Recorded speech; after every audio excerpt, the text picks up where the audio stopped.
everybody. My name is Kenji Rikitake. I'm a professor of Kyoto University. My day job is about the internet security at Kyoto University, but Erlang is one of my research works for the past 3 or 4 years, and this is actually my third time to be a speaker, and I'm very honored to speak about the network technology this time again to every one of you. In this presentation, I'm going to give about the brief introduction of IPv6 programming for our OTP. So let me talk about the brief, the presentation in brief. The summary is that IPv6 on Erlang is very, very easy. So you just try it. If you don't have time to listen to this whole presentation, just try it at your home. The manual is there, the operating system is there, and everything is there. And even if you don't have the connectivity of IPv6, you can try it on your local host on the local networks. So my presentation will be like this. First, brief introduction to IPv6. The next, Erlang handling way of handling of IPv6 addresses. And I'd like to talk about the other Erlang OTP TCP/IP architecture for a little bit. And I will talk about IPv6 application examples and programming pitfalls. And there's a little bit bugs and issues, unfortunately, on IL-15B. So I am going to explain that as future issues of the presentation and to conclude this presentation. So first of all, to summarize this presentation, trying IPv6 on Erlang is very, very easy because IL-15B can handle IPv6 services very well. The only thing you have to worry about is that address format, which I'm going to explain in this presentation. And about IPv6, it's already ready on major operating systems. For example, most of Linux distributions, including Ubuntu and Debian. Now, of course, FreeBSD or NetBSD or OpenBSD or whatever BSD, and Windows 7, of course, and even you can do it on the Vista or actually I'm running XP and on IPv6, and it's a little bit limited, but it's still be capable of IPv6 too. And most of you will have problem of obtaining external connectivity. So I recommend you to try free tunneling services for testing. Tunneling means transporting IPv6 datagrams over IPv4 packets. So I recommend Hurricane Electric's tunnel broker. It's a free service. You have to register yourself with the name and address or other contact information. But Hurricane Electric is generous enough to provide you free tunnel, IPv6 tunnel for experiment. And I've heard that from Twitter that one of the person who tweeted to me that there's another service called GoGoNet, gogo6.net. So you can try out, you can investigate yourself a little bit more about all those services. So what is IPv6? IPv6 stands for Internet Protocol version 6. For the trivia, there's no version 5, and there will not be version 7. I don't know whether it will be version 8 or version 9. Maybe some other countries will make it their own version, but it's version 6 anyway. And it's been a very, very long time since the inception of IPv6. The original recommendation of IETF was in 1994 on July. It was called IPNG, New Generation IP.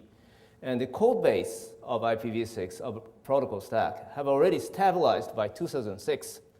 I put the name of the for Toro in Japanese, and it's a Japanese-based project. And those pioneers put the IPv6 code into lots of protocol stacks, for example, BSD. And there's another example called Usagi for rabbits, and it's for Linux. So anyway, it's already ready. And the big difference between IPv6 and IPv4 is about address space. It's a core difference. In IPv4, we've only got 32 bits, but on IPv6, we have 128 bits. And I'd like to emphasize that IPv4 address blocks have already been used up by February 2011. All blocks have been assigned. And people who still depend on IPv4 have to recycle the existing space, and the price of IPv4 address space is getting higher and higher every month. So if you want to extend a large scale, if you want to deploy a large scale applications, you should migrate to IPv6 as soon as possible, because the new users will not be assigned IPv4 addresses at all. They may be only able to use IPv6. And especially for server side, IPv4 address is getting more and more expensive. So you have to think about the IPv6 service. Where? Just to the middle. Here? Mm-hmm. Here will be okay? Okay, thanks. All right, let's talk about how IPv6 works. On IPv6, the address structure is totally different. There will be two parts, one network, another one host. And the network part will be split into two parts. 48-bit of global ID, which represents your own organization or own individual identifier. And the subnet, which can be assigned at your own discretion. And there will be a host part.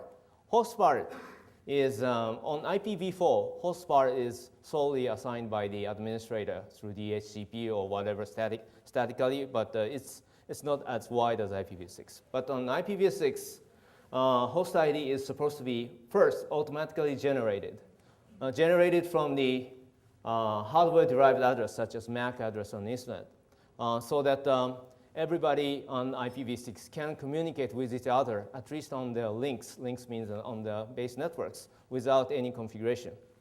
There's a technical term on IPv6 technology called stateless auto-configuration. And this is required for boot time neighbor discovery, which I'm going to explain later. And of course, you can assign your own way of IPv6 address by stateful configuration through DHCP version 6. It's different. It's different from IPv4. So implementing DHCP v6 is totally different things. And I'm going to explain. I'm not going to explain it further in this presentation, but you can search web or other related documentation about the details. And since host address is proper to all hardware, this could be discovered by the malicious people, so that the same hardware connected to the different networks could be discovered by tracing the connection log. So IETF has already standardized the host ID, the way of randomizing the host ID to enhance privacy. So one machine could have multiple addresses, lots of addresses, maybe not only one or two, maybe 100 or 200 or maybe more. That's the way how IPv6 works. And this is the most different part from IPv4. On IPv6, addresses are 8 16-bit hex numbers. So this example is the 2001 DB8. This prefix is for documentation only. This prefix doesn't exist on IPv6 real network. This is guaranteed by RFC. And it's a Cafe Babe, Facebook, or whatever. But yeah, this is you can find this example, lots of this kind of example on the internet. But of course, like in IPv4, there's a net mask, and it's usually /64, so that this part is network part, and the right part, this part is host part. But this is not. There's no standard about fixing this to 64. This could be 56, or 80, or 96. This is as variable as in the IPv4 is. So just remember, 64 is the typical value. And the consecutive zeros can be abbreviated as double colon. So if you want to talk about the network part only and the rest of these things are 0, just say something like Cafe Babe and /64. It's almost as the same as IPv4. And the local host address on IPv6 is there's no 127 anymore. You just put zeros. So the double colon 1, this is a localhost.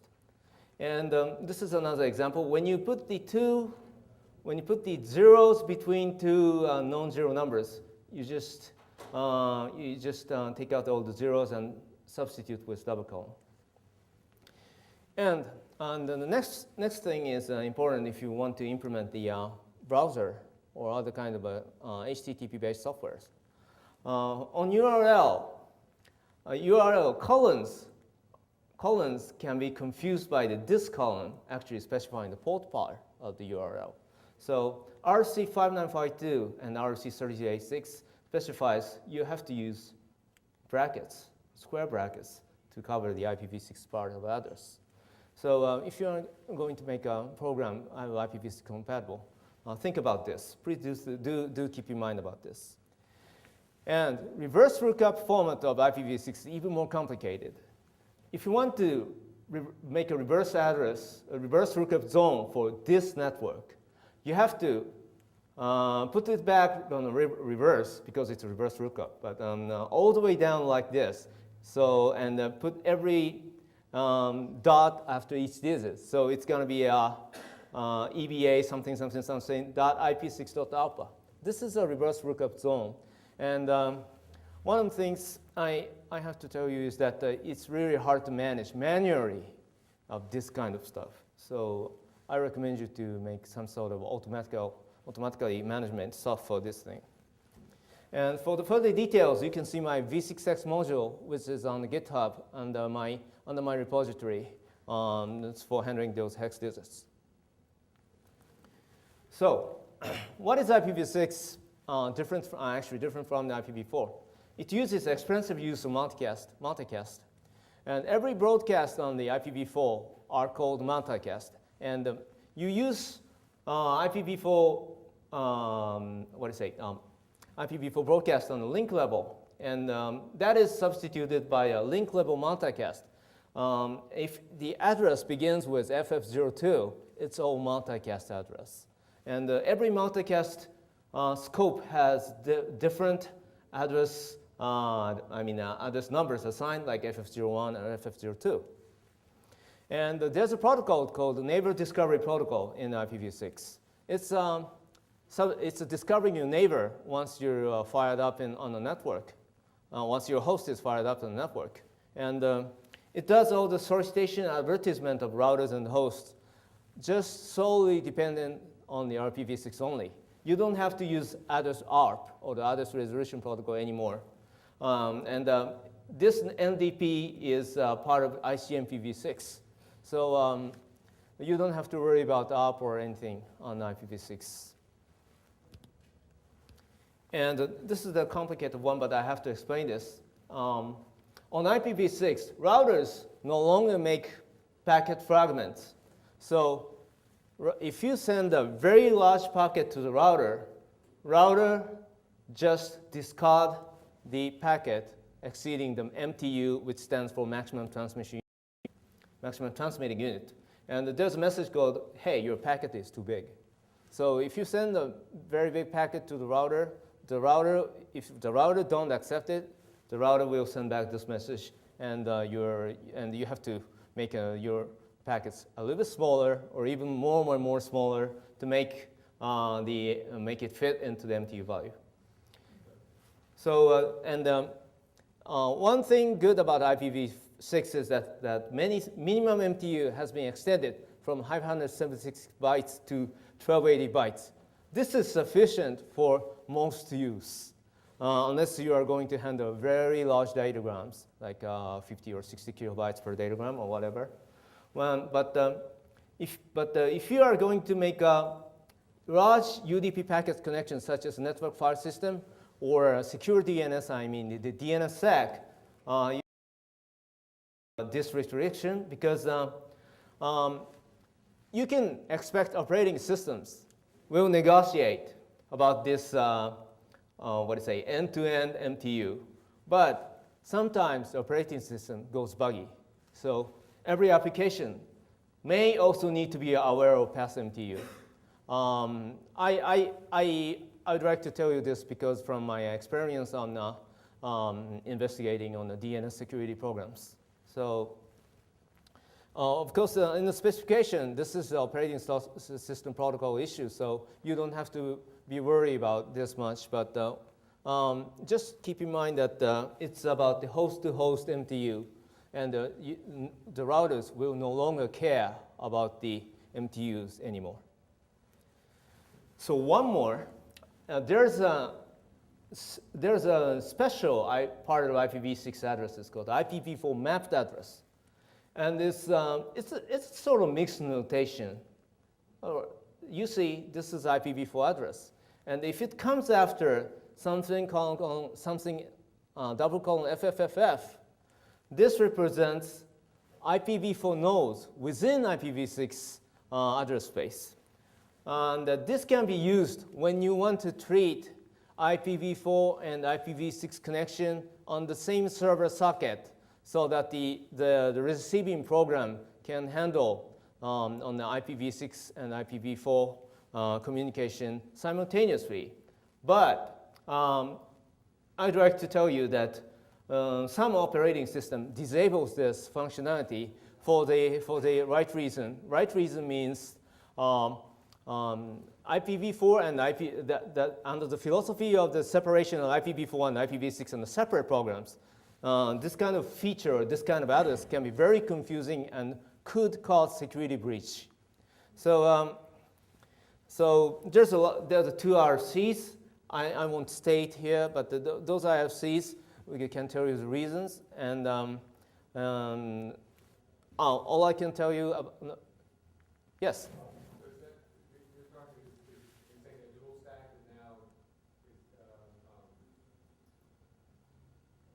Yes, dual. It's not desired. I'm not saying the dual stack is not desired. It's dual stack. Dual stack means IPv4 and IPv6 coexisting in the same operating system. This is about the treating on the same server socket about the IPv4 and IPv6 connection simultaneously. And that is not recommended on the current internet operation. Okay. So now finally goes to Erlang. Okay, on Erlang, IPv6 address format is 8-element tuple of 16-bit unsigned integers. This is a familiar type declaration, and IPv4 address is 02255, and it has 4 elements. On IPv6 address, it has 0 to 65,535, and it has 8 part. And there's an address family type, and you have to remember INET and INET6 atoms. These two atoms are very important on distinguish IPv4 and IPv6 connections. And there's a very convenient function that converting your address into the proper format of tuple, and even decide whether the address is okay or not by prepending this. And but one thing you have to be careful is that these are written in decimal, so it's not hexadecimal, so it's very hard to read if you are dealing with actual network configuration. So there's a tip. Thanks. I have to say thanks to Fred Haber for telling me about this idea. You just put 16 pound, 16 hash into every hexadecimal numbers, so that you can convert this part manually, just typing it without using functions, so that the result is same. I mean that adding 16 pound prefix to hex numbers will ease coding IPv6 address with Erlang tuples. If you have to hard code all the addresses, then doing this will ease you a little bit. Okay. So, and let me explain a little bit this. Yeah, and actually I ran it on my Erlang interpreter. I mean Erlang VM, and it's converted like this. And I made my own program called v6x tuple to converting this stuff back into the 16 something. And actually it gives string because there's no other way to do representing this. But just feel free to use this program because I license it. I license all this program based on the MIT license. So let's get back to the presentation. Oops. Yep. All right. So let me explain about the Erlang OTP TCP/IP architecture before going further. I was actually astonished by reading the source code about entirely these things. But of course, there's a user application on the highest layer. And the user application calls GenTCP or GenUDP or GenSCP functions. And these functions, even calling the lower layer functions like inet TCP or inet UDP or inet 6 TCP or inet 6 UDP for IPv6. And these functions, even calling the even lower level program called priminet. And this function is the lowest lowest layer module written in Erlang. And priminet, what priminet does is actually calling inet drivers of the linked-in drivers of Erlang virtual machine within the C code. So this is only the interface module. And the Erlang C code finally calls protocol stack. So you have to go to all these two layers to do the Erlang networking. So, and this is, there's a pros and cons, but the good thing about this is that GenTCP and GenUDP, this stuff have already been a very high abstraction layer. So you don't have to deal with the details of the IPv4 and IPv6 on here, other than addresses.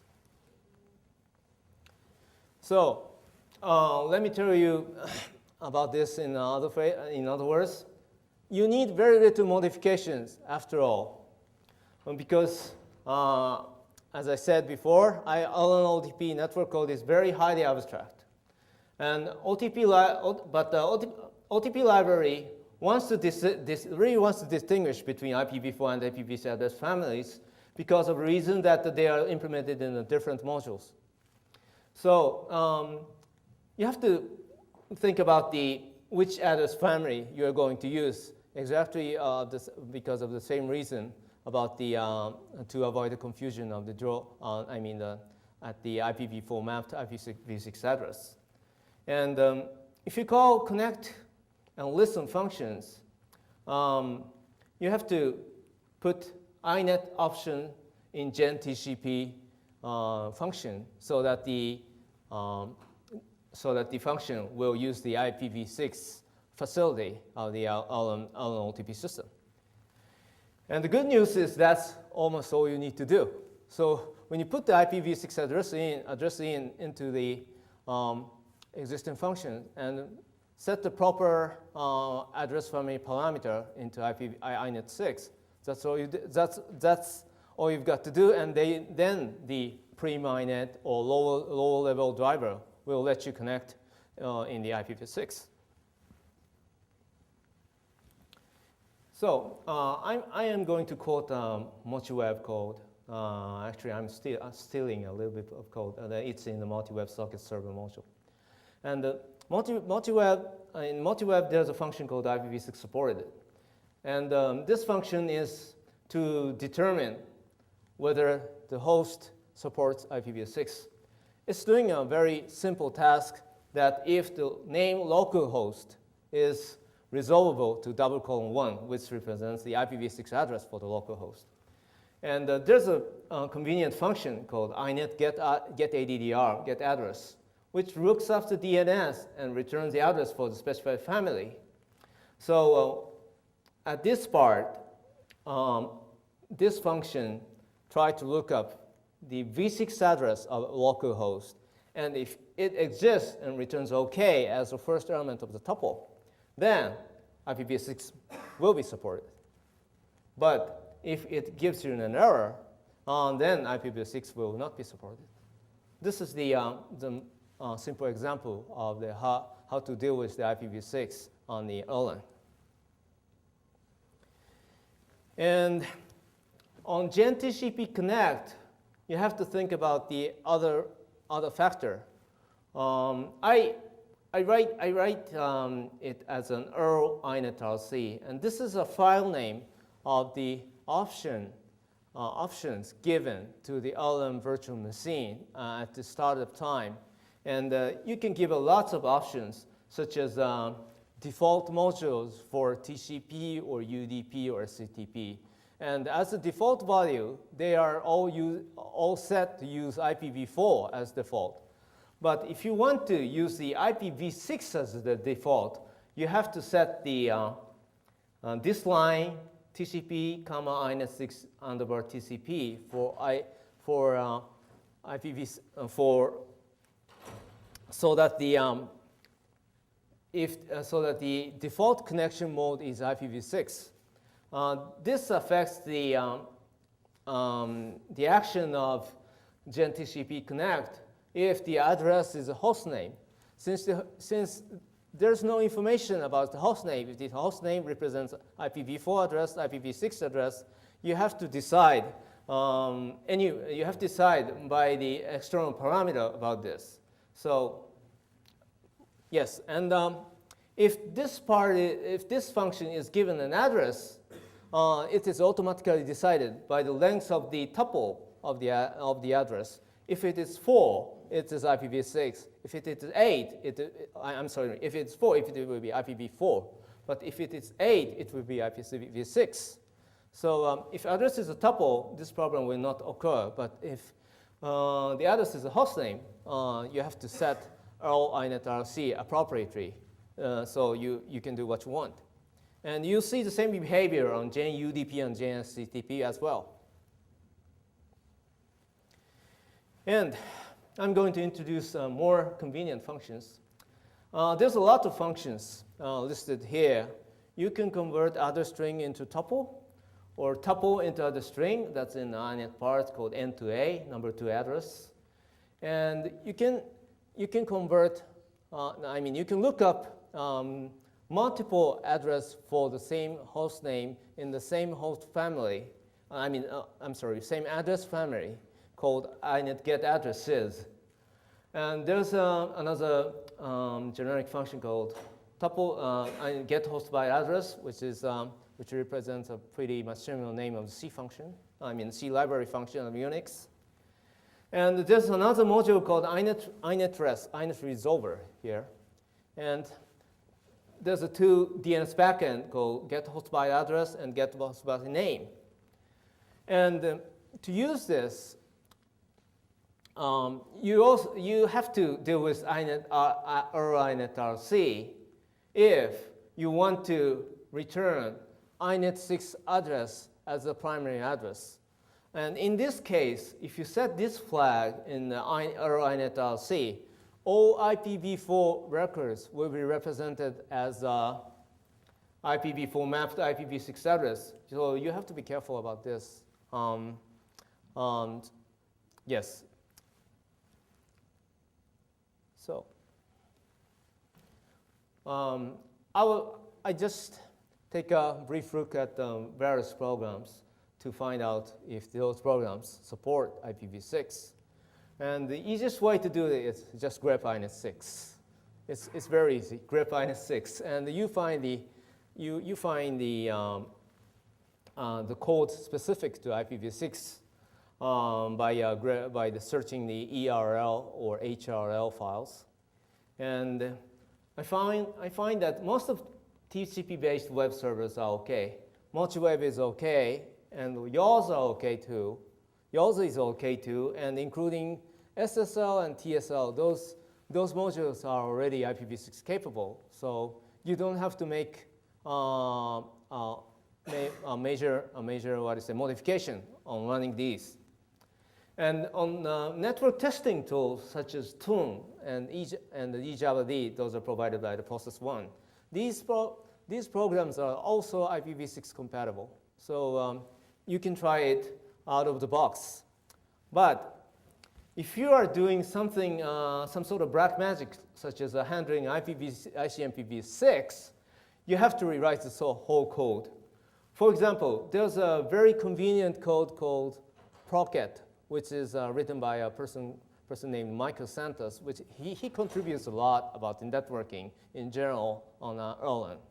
And this is a socket tweaking tool, and you can generate whatever kind of datagrams, including ICMP or whatever, onto the network. But his program did not support ICMPv6 because the protocol number of ICMPv6, actually 58, is different from IPv4, which is 1. And so you can see my experimental example fork on GitHub for the details.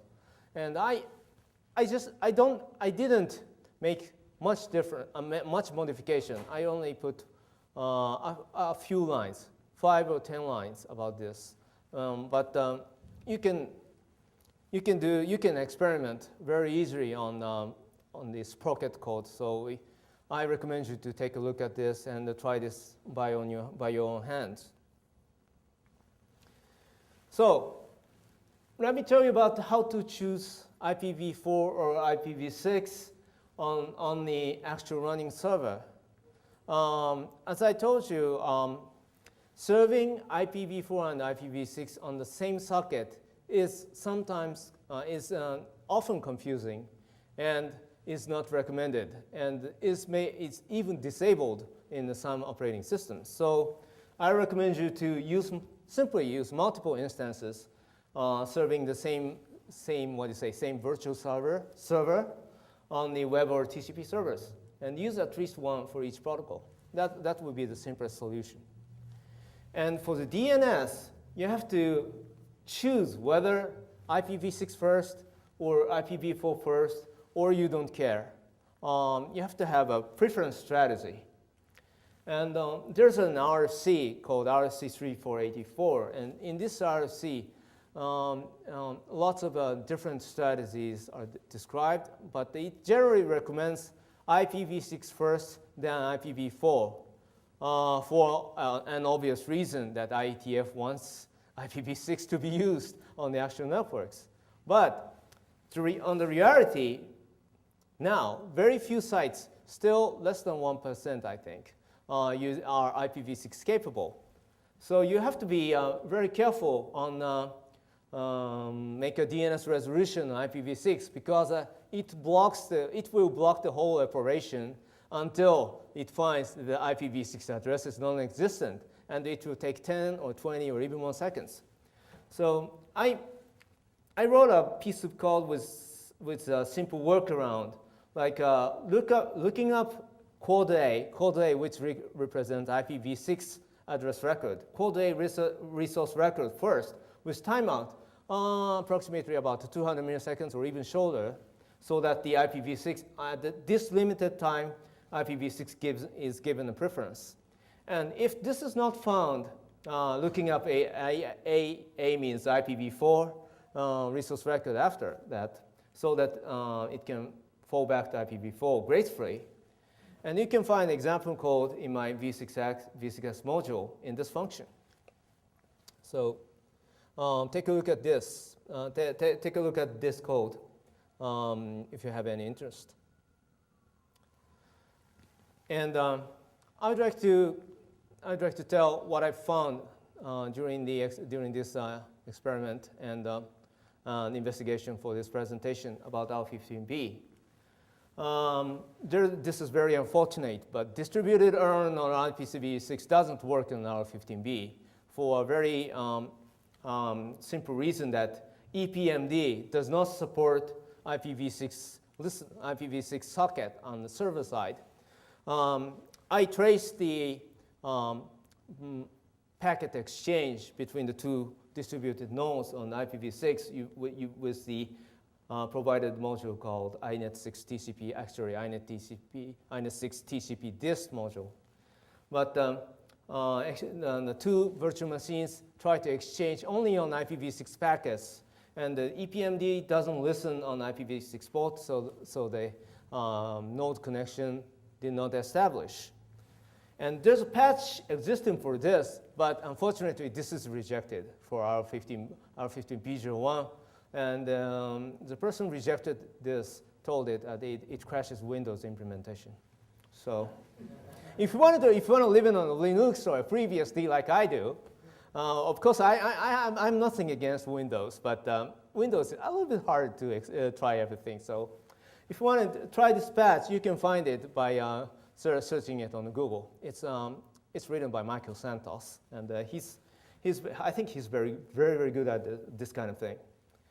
And what I'm expecting on the EPMD, the future direction about this is to put the multiple daemons eventually for one for IPv6, one for IPv4, so that the two protocols can be handled independently.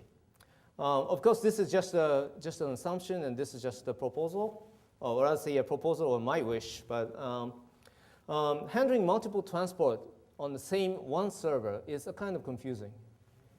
So I don't know how OTP team will be dealing with this problem, but they should be dealing with this very soon if they want to deploy the IPv6 networks with Erlang. And there's another issue called interface identifiers. This interface identifiers, or IIDs, is not supported on the current Erlang because current Erlang implementation of IPv4 or IPv6 do not support any kind of multicast addresses well. And if you want to support the multicast properly, you have to specify where the scope will be applied. And for the link layer, link scoped multicast, such as FF02, /1 I represented in a few slides ago, and you have to specify the interface name like this after the %. This is specified in the RFC, and this is not supported by the Erlang R15B now. It's simply ignored. So somebody has to write the code for this, I think. And of course, there's no raw socket support for ICMP as in the OTP. And I don't know whether if it's good or bad if OTP is going to support such a black magic.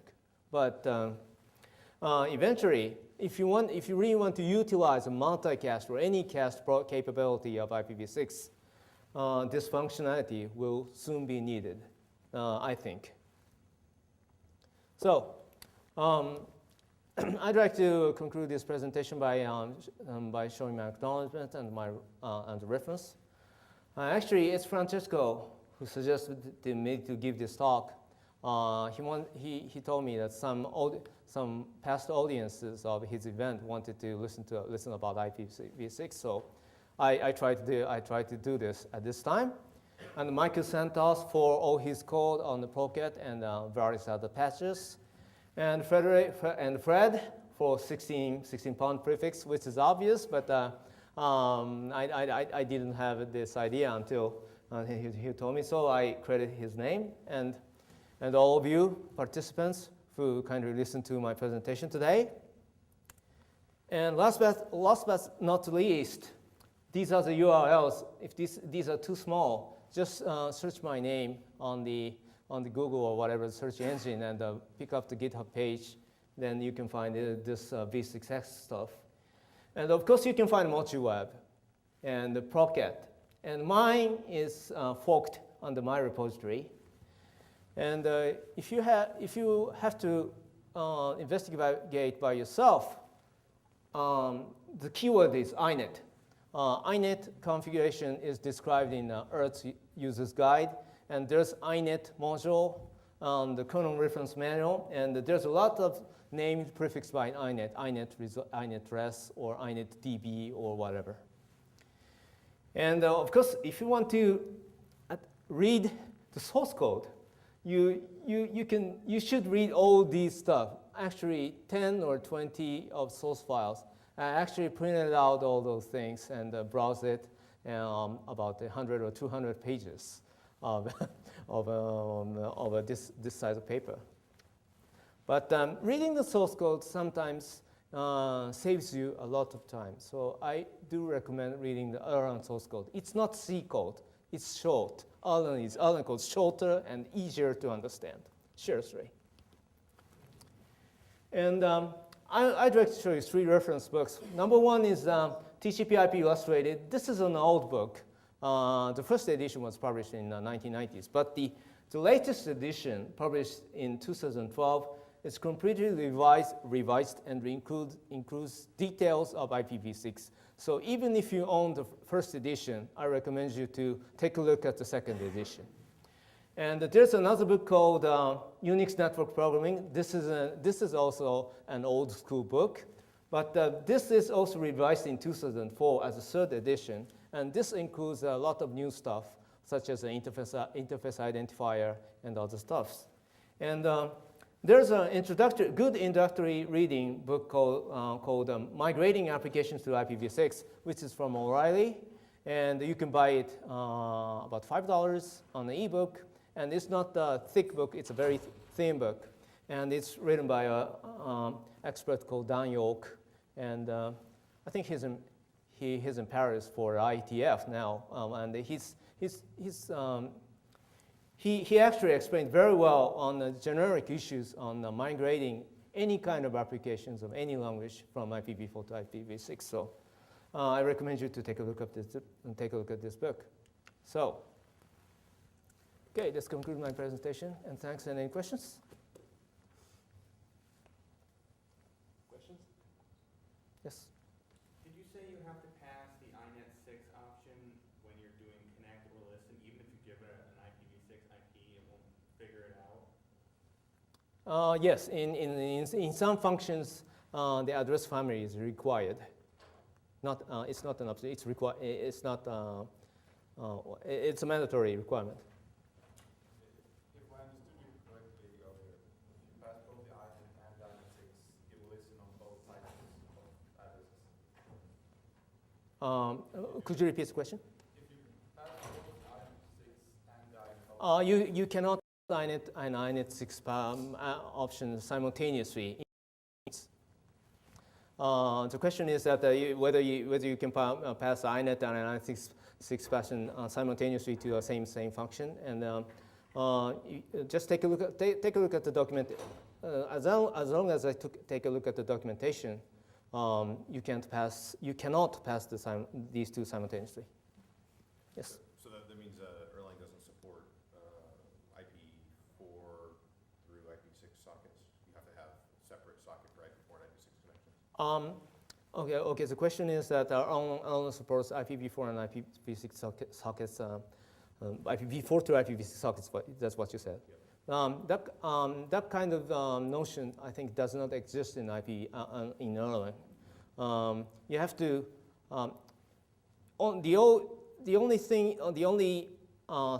V4 and V6 socket you can have is that on the receiver side, I mean the server side, which which accepts IPv4, either IPv4 or IPv6 socket at the same time. You can't pass or forward IPv4 to IPv6 or something like that and back and forth. You cannot do that. So after applying the patch for EPMD, were you able to force Erlang nodes to use IPv6?